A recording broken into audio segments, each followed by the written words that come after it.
All right, I want to solve the systems of mathematical equations.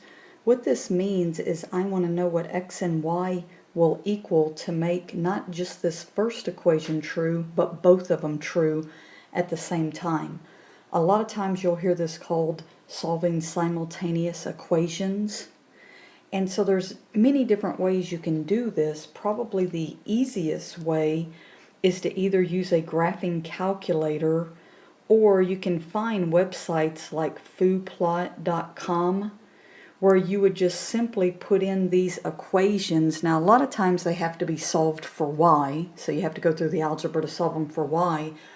But what you're looking for is if you graphed these, you would see the graph sort of looks like this, and you're trying to find that point right there, which remember a point is an xy coordinate, where these two lines cross.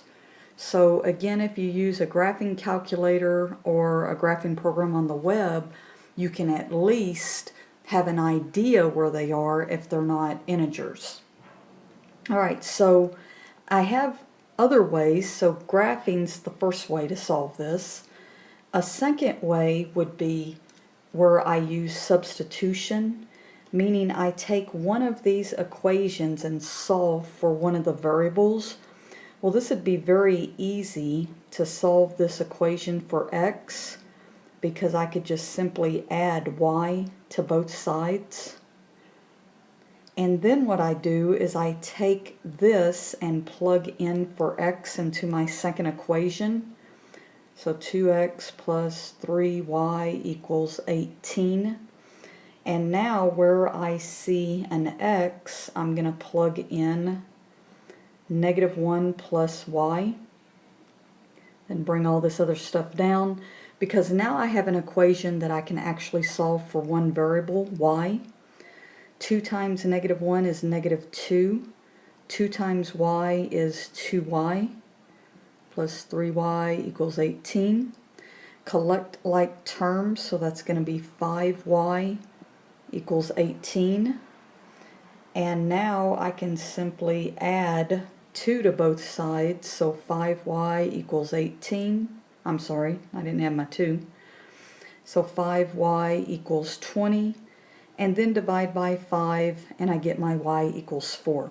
So that means up here, that's at a value of 4. Well, now it's pretty easy to find my x value because I can use the same x minus y equals -1. I know what y equals is 4, so I can add 4 to both sides and see that my x equals 3.